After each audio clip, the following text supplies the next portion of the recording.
So welcome to our latest webinar.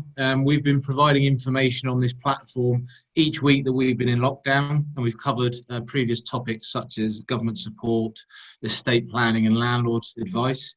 And as Rosie says, today we'll be covering the financial markets and looking at strategies to help investors navigate these choppy waters. So we will be looking at a high-level view of the financial markets, the mindset we need as investors, what we need to review, and whether we need to replan based on the unprecedented market conditions that we find ourselves in. If we could move on to the next slide. So a bit of housekeeping here, as whenever we talk about investments and the marketplace, we need to include this regulatory disclaimer. We are not providing advice via this webinar today, rather high-level generic information. If you wish to receive advice, my team are very well placed to provide this. Please let Rosie know or get in touch with us directly. So, my name is Phil Bryant, and I look after one of the advisory teams here at Acuity Professional. And today I'm joined by one of my investment specialist financial advisors, Adrian Russell. We're also joined by one of the investment specialists from 7IM, Ben Kumar, and his role is to analyse the market and provide efficient, effective investment strategies. So looking at the agenda for today, we're going to look at three key topics: 2020 global market outlook and a Q2 update in what has been a truly extraordinary period for investment markets and global finances. We will also look at pension and investment strategies to ensure that portfolios are robust now and well placed for the future. And finally, we will explore other areas of financial planning, such as mortgages, protection and estate planning. So looking at March and April, some truly staggering statistics, astronomical unemployment figures coming out of the US. The IMF comparing our position to the Great Depression of the 30s. I think the oil price saga in isolation is probably enough to have its own webinar. The concept of negative prices would have been truly unimaginable only a few months ago. Companies and indeed countries are understandably being reviewed and in some cases downgraded. And this leads on to the inevitable scenario of an economic and environment of reduced dividends. So this is accompanied by both a damage in consumer confidence and a clear reduction in the consumer's ability to source products. The impact of the mortgage and property market has really been the creation of a hiatus with a lot of pent-up demand, but an underlying concern about falling prices. So moving on to the next slide. So looking back at the first quarter of 2020, we saw violent market sell-offs with continued volatility, but some hope moving into Q2 with some financial rebounds, which is hopefully not a full storm, but we are certainly not out of that environment of volatility. Clearly looking at equities on a value basis, the current price offers clear attractions in terms of future growth, but has the market recovery been based on a perception of value or something more fundamental? And I'm sure that Ben will touch on that shortly. These are some truly shocking and understandably worrying stats. As mentioned, unemployment in the US, global governments all aligned with a strategy of state aid, but this is a finite situation and we will get through this and globally we will recover. Had the governments not stepped up to provide this funding, we would clearly be in a far worse position. But this state aid will require paying back further down the line. So we look at the next slide. So as we know, none of us can go shopping. So the retail market has broadly flatlined. Some more innovative providers have moved online or focused efforts on their existing online presence. I think Amazon seemed to be the exception to this and thrive in almost any market condition.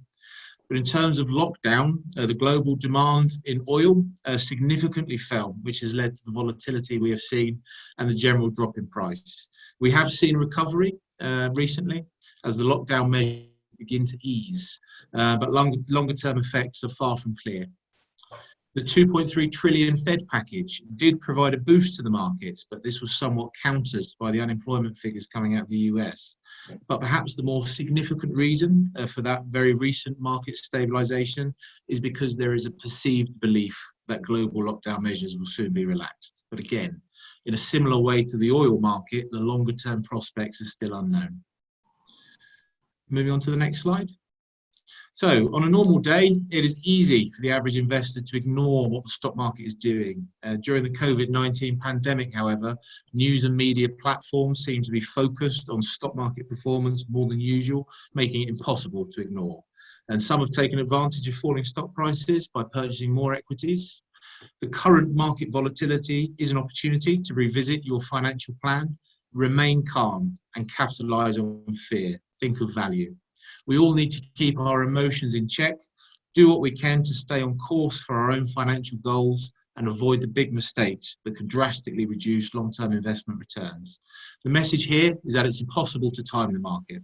Successful investment comes from time in the market rather than the myth of timing the market. So as we look at the position we are in now, there is definite value in equities for those considering investing, and for those in the market affected by the recent market falls, there is hope.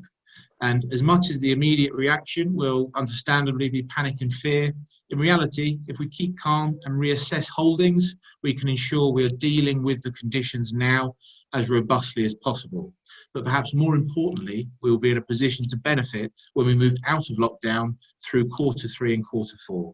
So the message is review. Review current investments, review risk appetite, review goals and aspirations, and review the strategy you have adopted.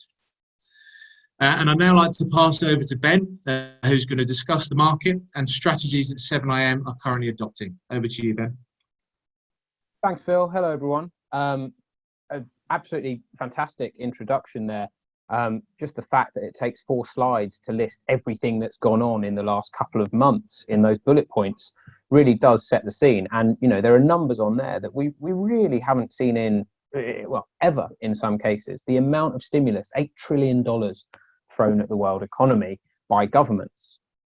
And the slide you can see in front of you now sort of explains why governments and central banks have been able to react so quickly. You know, when this crisis first began, you know, sort of early days of February, people starting to get worried, people's immediate reaction was to compare it to 2008. And I think that's natural. We tend to, as investors and people, just think about the last similar event when we try and draw our comparisons. But this isn't 2008. And I think there's increasingly good reasons to believe that that's a bad way to think about this. Let's start with the government responses. And I mean in terms of what their strategy is for controlling coronavirus. We talk at 7IM, we borrow this phrase, the hammer and the dance, from someone online called Thomas Pueyo, who writes incredibly well, incredibly fluently about how to tackle coronavirus as a disease rather than kind of from an economic perspective. And what the hammer and the dance is a very clear and simple description of how to get coronavirus cases down. You can see on the left-hand side of that axis, you've got coronavirus cases, and on the bottom, you've got time. If you do nothing as a country, coronavirus cases go up and up and up and up. If you do very little as a country, maybe just some social distancing, you know, you still see that red line coming. But if you start doing things like the lockdown we're in now, if you apply this hammer, if you get everyone as far as possible away from each other, that does have an effect. You see the coronavirus cases start to drop. And this has been true in China, it's been true in places like South Korea, and we're starting to see it, if you listen to Boris Johnson yesterday, starting to see it in the UK. We may be past the peak. So that's good. The hammer is all well and good. You keep people at home, you make sure that everyone stays as far away as possible. That gets the problem under control. The thing is, though, it causes economic damage. The bad part about that is how severe it is, right? We've all heard stories about how there are no shops open. You know, if you're in an industry such as hairdressing, you cannot go to work. The government has had to step in and you know, support the livelihoods of most of, well, a large chunk of the UK with its furloughing scheme. So that's the bad news. Lots of people are facing real disruption to their daily lives. You can't get all the products. You have issues such as hairdressing, i.e. I've had to shave my own head rather than ask someone else to actually cut it in a nice fashion. But it's also a very tackleable issue. So governments know what to do, right? The problem is obvious. There's nothing hidden or unexpected. If you think about 2007, 2008, it was a really complicated world. There was so much going on. People were talking about credit default swaps. They were talking about collateralized debt obligations. They were talking about mortgages. It was really confusing. It took governments, central banks, 6 months, 12 months, 18 months to even really acknowledge there was a problem. It's not the case this time. The problem's clear. People aren't working and the economy is essentially shut down. The way you support that is exactly the measures we've seen in the UK. You throw everything at it. The difficult bit, and I think this is where I think Phil was probably right, equity markets may be getting a little too optimistic, is that once the hammer phase is over, we go into the dance phase. And the dance is, how do we gradually reopen the economy, right? How do you make sure that, you know, coronavirus deaths and illnesses are kept at a low level, but get somewhere back towards something functioning? I think it's reasonably clear that things such as pubs and bars and cafes and restaurants aren't going to be open for some time. But there's all of the little intermediary bits between a cafe and where we are now. People going back to work, people going back to construction sites, people going back to offices where they can. That dance is really, really difficult to form a strategy about, which is why it's taken the government so long. One blessing I think that we'll have is that in the UK, we get to watch what happens in places like South Korea, in places like Singapore, in places like Taiwan and China. We'll also get to see what happens in the continent, from Europe, and see what goes on there. So through the dance phase, I think there will be an initial wave of optimism. As Phil said, right? We're going to go back to work. We're going to go back to seeing our friends and our loved ones. We won't be shut inside all the time, which I think is cause for optimism. But the equity market has already rallied 30% since the bottom of the market. It's pricing that in. What I don't think it's necessarily pricing in is how difficult and how long the dance is going to be. Because part of the strategy of the dance from a government's point of view is, if cases start to spike again, right? If the NHS looks in trouble, or in Europe, the equivalent, then people have to go back into lockdown. And I don't think anyone, certainly among my friends and family, I don't think anyone's thinking about going back into lockdown. If they are thinking about it, it's certainly not with a great deal of joy. So when we're looking at the market, we're looking at the damage caused by the hammer and thinking, actually, this is probably okay. Markets will recover quite quickly. Governments are supporting it with all those great numbers that Phil put up. But when we look at the dance, the next 6, 12, 18 months, things get a little bit murky again. We don't believe that it's going to be necessarily easy for businesses to go back to trading the way they were before. What does it mean for the hospitality industry is kind of obvious. If you're not open as a hotel, it's very difficult to make any money. But think about even the tech companies. Alphabet, Google, as we're kind of more familiar with it, makes a lot of money off advertising. But if you just think a minute about how, when you go online, the kind of adverts you see, you'll get an idea of where Google makes a lot of its money. Because those adverts are for things like hotels. They're for things like restaurants. They're for things like holidays.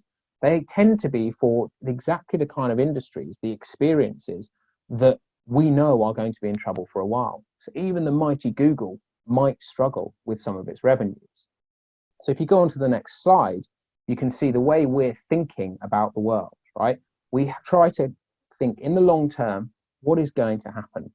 So the hammer is working, right? We know that the virus is coming under control. The dance will be hard. If we start every single day thinking about that, we tend to get a little bit more perspective. So the recession and the recovery, as I've said already, has kind of been priced in, right? Records for speed and size. You saw the equity markets fall, FTSE 100 down 30, 35%, but it's now bounced back 30%. So the pain was priced in, and then the recovery was priced in. Where we're looking for opportunities, and it's really, really important to remember that it's not just the equity market that offers the opportunities for growth in assets, it's in some of the more interesting areas around the world. And one of them that I think is being overlooked at the moment is credit. Now, credit doesn't get talked about too much, but it's corporate bonds. Companies that need to fund their ongoing business tend to pay a little bit more when they borrow money. So you get paid a bit more if you're lending for a company. And when we at Seven look at the whole world, we tend to diversify our assets anyway, right? We have bits in the US, we have bits in the UK, bits in Europe, Japan, China, India, diversification that way. But we also look for growth in areas other than just equities. And credit looks fantastically interesting at the moment, because when you think about the world and everything I've said so far, you know that there is government support. And government support means, I think something a little bit different than people think. It means governments won't let companies go bust. It won't let them go bust, but that doesn't mean it guarantees them profits. So if you are an investor and you're out there and you're looking at the equity market trying to work out, is it going to grow? Is it not going to grow? Is it fairly valued? Is it cheap? Is it expensive? It's difficult because earnings are so uncertain. What will Google do next year?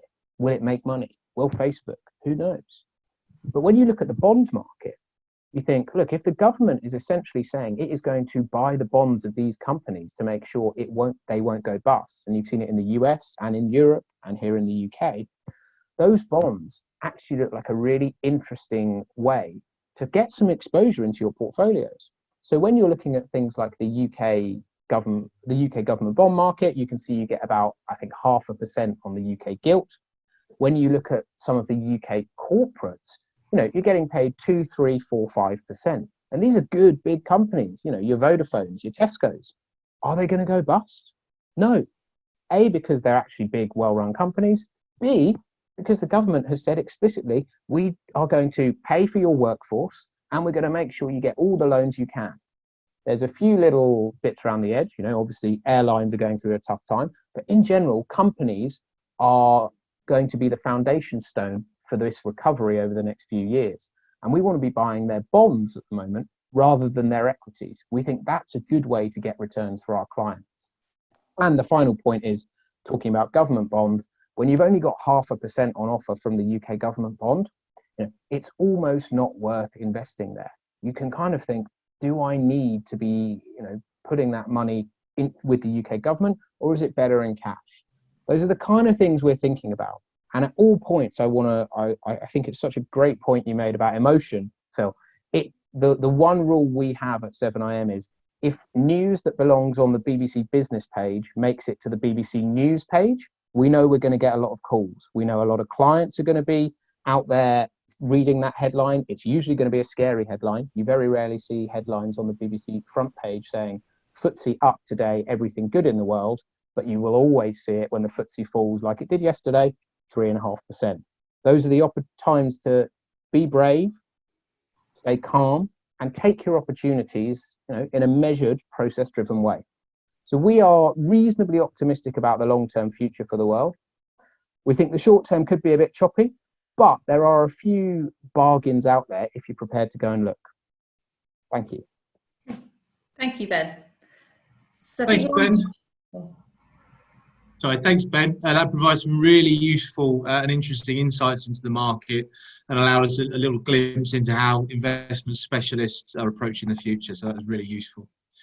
I'd now like to pass over to my colleague Adrian, who's going to explore some effective planning approaches. Thank you, Phil. And good afternoon to everyone on the call today. So as Phil said, I'm just going to identify some high-level financial planning concepts that could be considered at the moment. So for those that are in the markets or for those looking to invest in the future, there's a few points that we need to look at. The first one would be asset allocation. So the asset allocation is the process of dividing your investment portfolio between different assets such as cash, property, fixed interest and equities. And this helps manage risk by ensuring that all your eggs aren't invested into one basket. We can also diversify the regions of the globe that you're invested in. The real benefit of all this is whilst a particular asset class or region is suffering, there should always be another one gaining. And this helps stabilize the portfolio's risk and performance. And so your asset allocation would typically be determined by assessing your attitude to risk and how much money that you could afford to lose before your lifestyle becomes affected. Investors tend to be more risk adverse as they get older, which would require a progressive change in asset allocation over time and must be managed prudently. So we can also consider diversifying investment strategies. So passive funds have become really popular due to low costs and an equity bull market, but active fund managers may now have more opportunity to generate returns and add value by adopting a more selective stock picking strategy, which focuses more on companies with healthy balance sheets and business models well positioned to cope with the change in the market cycle. So when it comes to investing cash, as investors, we shouldn't be trying to time the market, and it's normally a good idea to maintain contributions to your investments even when the market is volatile. This means that you will benefit from purchasing units when the market is lower, which in turn will reduce the average price paid for the units over the longer term. And we call this pound cost averaging, and it's a popular way to build up your investments. And lastly, we want to consider your own circumstances and objectives and how this looks on a cash flow model. So a cash flow model is a detailed picture of clients' assets, investments, debts, income, and expenditure. And these are projected forward year by year using assumed rates of growth and inflation. Then by modeling a range of different what-if cash flow scenarios and outcomes, you can really see and understand where there may be potential issues for you in the future. So this may be when retirement will be, how much income or capital is needed, and it can enable the inclusion of shortfalls and the use of different asset classes, which highlights the importance of having the right asset class and asset allocation for your objectives. So the key message from all of this is the need to review both current and future strategies, and to ensure that you are in the best position to cope with the situation now, and also the best position to benefit from the investment landscape in the future. I'll pass back to Phil now, who will talk about some other areas of financial planning. Thanks, Adrian. That was really useful and highlighted some very sensible approaches. So to look at some other areas of financial planning, I just want to identify a couple and look at the effects that COVID-19 has had, really. So let's start with the mortgage and equity release market. And there has been both a positive and negative impact on the mortgage market.